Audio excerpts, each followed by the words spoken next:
It's tough. You never want to see injuries happen, first and foremost. You hate it when it's to anyone, let alone, the third season-ending injury that we've seen this year. But like I told our team at halftime, look, yes, we've been dealt a crappy hand. The WNBA is once again caught in chaos. And this time it's not about officiating scandals or hard fouls. It's about something far bigger, player safety. Head coach Stephanie White's emotional announcement about Sophie Cunningham's season-ending injury hit like a bombshell. The way she spoke, you could hear the devastation in her voice. And honestly, this feels like the breaking point for a league that has continuously failed its athletes. The news is about to drop, so we're okay to talk about this, but I did tear my MCL. And if you're going to hurt your knee, that is like the best possible case. And so, this year, just as a whole, I think the league as a whole, but really us, we've just gone through so much adversity, and then injury-wise, it's just been you can't make this shit up, to be honest. And so, during Connecticut's game on Sunday, I was just in the paint trying to be help side, and someone ran into my knee, and it just snapped. And knee injuries are weird to me. I don't really like thinking about them, but I felt a pop right away. The ugly truth is becoming harder and harder to deny. Injury after injury has piled up for the Indiana Fever, and now their defensive backbone is officially out with a torn MCL. This marks the fourth Fever player ruled out for the entire 2025 season. At this point, unlucky doesn't cut it. This is a crisis. That play dirty in this league. It's absolutely ridiculous. These players are paying a price for Kathy Engelbert's incompetence. Doesn't seem like a fair trade-off, if you ask me. Sophie Cunningham will miss the remainder of the season after suffering an injury during our game at Connecticut on Sunday. In a corresponding move, we have signed guard Shea Petty to a 7-day hardship contract and released Kyra Lambert. Now, folks, Sophie Cunningham is out for the season. My question is, what kind of adjustments should the Indiana Fever make? What kind of adjustments does Stephanie White have at her disposal? What kind of adjustments is Stephanie White capable of to help this team make it to the finish line? If you're into deep dives like this, make sure to subscribe so you never miss the stories other outlets won't tell. Because the Sophie Cunningham injury isn't just another headline. It's the final straw for Fever fans who've had to watch their roster collapse. Stephanie White confirmed Cunningham tore her MCL during Sunday's game against the Connecticut Sun, and that announcement lit a firestorm of frustration.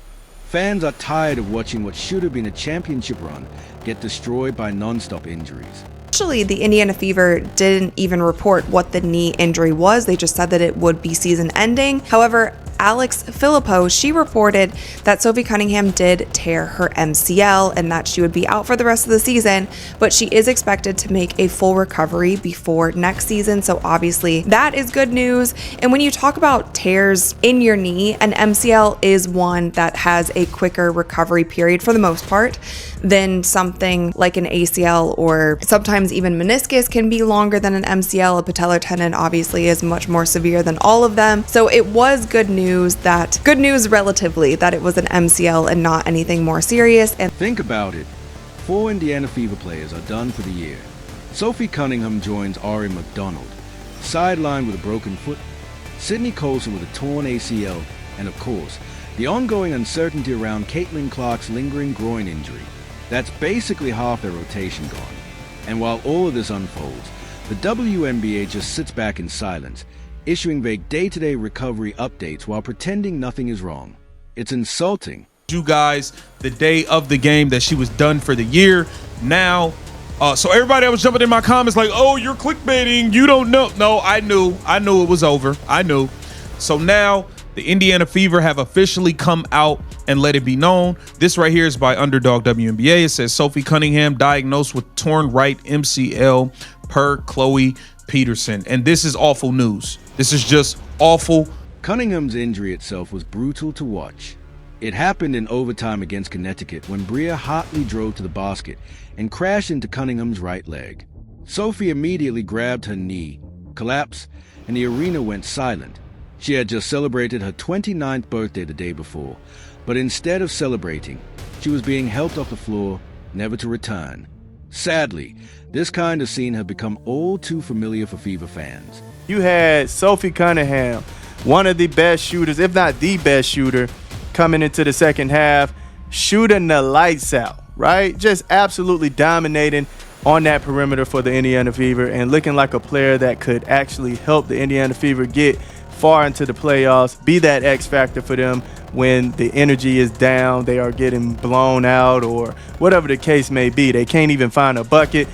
Sophie Cunningham was one of those players to actually get them going. And now all of a sudden, no Sophie Cunningham. I mean, I don't know how many more blows the Indiana Fever can actually take and survive, man. I mean, they done lost every... 4 players out for the season. Let that sink in. On top of that, Clark is still sidelined with no return date. And here's the part that really stings. This isn't bad luck. This is structural failure. The league refuses to address the overly physical play and sloppy officiating that's turning every game into a risk. Cunningham wasn't just a role player either. She was averaging 8.6 points, 3.5 rebounds, and shooting career highs of nearly 47% from the field and over 43% from three. She had stepped into a temporary point guard role after the other injuries in early August, becoming a defensive anchor and veteran leader. And now she's gone. Good job, Bria. Now Sophie Cunningham's out for the rest of the season. Good job, Kathy Engelbert, for not checking your players, for not making sure your officials get grips on these games, for letting all types of malice behavior to take place on the court. These players feel they have the right to take cheap shots. These players feel like they have the right to dive at people's legs. And now Bria Hartley has claimed her latest. The ripple effect is massive. With Clark still nursing her groin, the Fever are running on fumes. Sophie Cunningham even revealed on her own podcast that Clark herself doesn't know when she'll be back, calling it a true day-to-day situation. And yet, the league is doing absolutely nothing. They won't crack down on reckless fouls. They won't even acknowledge how physical targeting of certain players has become. Instead, they let the injuries pile up while the stars of the league drop one by one. Moment of celebration was completely overshadowed by the devastating news that the WNBA received yesterday afternoon. Sophie Cunningham, the only star remaining in this toxic turd, the only recognizable face amongst a league filled with anonymous faces. The Indiana Felines announced yesterday afternoon that Sophie Cunningham was out for the rest of the season. Translation: the WNBA season is officially... And this isn't just a Fever problem. The 2025 WNBA season has been an outright disaster when it comes to player health. Tracking shows 105 injuries by late June alone, a pace that would smash the totals of previous years. For comparison, 204 total injuries in 2024, 175 in 2023. But the WNBA front office? Silent. No plans, no accountability, no solutions. Coach Stephanie White's words after Cunningham's injury said it all. At the time, it's like crap. And then you go down there and see her and it's like, okay, just one had to be able to calm down and regroup. And then it turns to problem solving. White shouldn't have to constantly problem solve because the league refuses to protect its players. I'm so proud of this group, and I know at this point it sounds cliche, but they have been so resilient. They have been so connected. They have stayed together. They have found a way, and you know, because of that, it's continued to put us in position to win ball games, and we're going to continue to battle, and we're going to continue to put ourselves in position, and we know it's not an easy road, but there's no group that I'd rather go to. Now, with Cunningham sidelined, the Fever's desperation for Caitlin Clark's return is reaching fever pitch. She's been out since mid-July, and her absence is showing everywhere. The team has gone .500 without her, dropping from a solid playoff position to barely hanging on in 7th place. But it's not just a team. The whole WNBA feels a difference. When Clark isn't on the court, TV ratings plummet by 55%. Falling from 1.8 million viewers to under 850,000.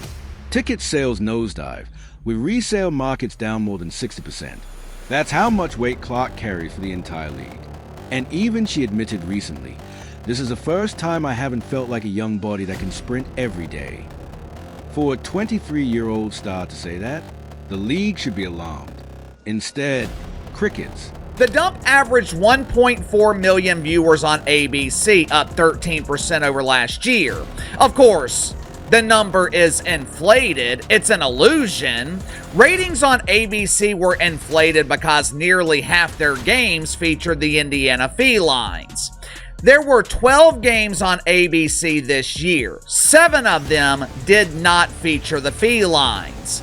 I would give you the average of those 7 games, but ratings are mysteriously missing for 4 of those exciting matchups. WNBA ratings are mysteriously missing for games that aired on broadcast television. So how is Indiana supposed to survive this? They are limping into the toughest schedule left in the league. 3 games against Minnesota, who are on track to set a single-season wins record, plus brutal West Coast road games against playoff-hungry opponents.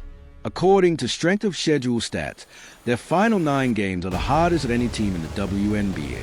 Yet, somehow, ESPN Power Index still gives them an 87% chance of making the playoffs, thanks to the strong foundation they built earlier with Clark leading the way. But they've already slipped to 7th in the standings, just half a game ahead of Seattle. The margin for error is razor thin. Sophie Cunningham can't come back for the rest of the season. Do we even bother playing with fire and bring Caitlin Clark back? Do we even bother playing with fire, risking potential further injury in bringing Caitlin Clark back? This has been a season from hell. This has been a terrible experience as far as the 2025 WNBA season goes. Especially if you're a Caitlin Clark supporter, especially if you're an Indiana Fever fan. You see Caitlin in and out, in and out, in and out, out for the longest period of time. Calling this season adversity almost feels too mild. The Fever have been hit with a perfect storm.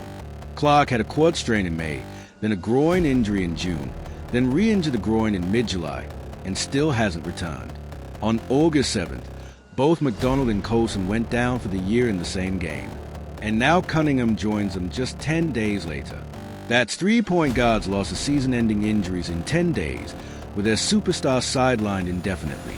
If this isn't evidence of a system that's failing players, I don't know what is. Honestly, the only reason the Fever are even still alive in the playoff hunt is because of Stephanie White's coaching. Signing Shea Petty on a hardship contract might help patch things together, but let's be real, it's a band-aid on a bullet wound. Cunningham out for the season. That's with Caitlin Clark still out and having been out for much of the season. The season was saved against the Connecticut Sun, but can it be salvaged, I guess, is the question here, because Sophie Cunningham was one of the better players for the Fever all year. She is going to be tough to replace, even if the rest of the squad can get to full strength. But as they've battled, as they've continued to fight, to me, you don't punt on the season, because you don't know how many chances you get, and you have to reward that grit. The question just goes back to, again, when is Caitlin Clark going to be back? There remains no clarity on. Cunningham's injury highlights the WNBA's core issue. This league is completely dependent on Caitlin Clark for visibility and money, yet they won't protect her or her teammates from reckless play. And it's not just Indiana. 5 of this year's 8 All-Star starters have missed significant time with injuries, including Clark, A.J. Wilson, Satu Sabley, Ryan Howard, and Angel Reese. Add in a packed schedule and escalating physicality, and you've got a perfect storm. Meanwhile, streaming numbers are tanking without Clark, road attendance is shrinking, and even merchandise sales are down. The WNBA's growth is tied to its stars, but the league is failing to keep those stars on the floor. Everybody. Oh, this sucks. This sucks, man. This hit me in the gut when I saw this. And it's like you don't want to actually bring Caitlin Clark back as soon as possible, right? You don't necessarily want to do that, but they might have to. They might have to, man. Now, with Sophie, I was like, maybe she could sit out for a little bit. Maybe they could still survive what's coming up. I know a lot of people were like, well, they're running into the Lynx And, this schedule is tough. I get all that. But even in this first game, the Lynx have a back-to-back. So they're going to be playing a back-to-back Lynx in the first game. The saddest part? This was supposed to be Indiana's year. They had a real shot at the title. A young, stacked roster built around Caitlin Clark, momentum on their side, and all the hype in the world. But one by one, the injuries stripped it all away. And the harsh truth is, this championship window may close before it even truly opens. Sure, if Clark comes back healthy for the playoffs, they could make a run. They've got the talent, the coaching, and the drive. But every game she misses makes that scenario less likely. Every injury to another key player makes the climb steeper. And it's all made worse by the fact that so much of this was preventable with real oversight and accountability.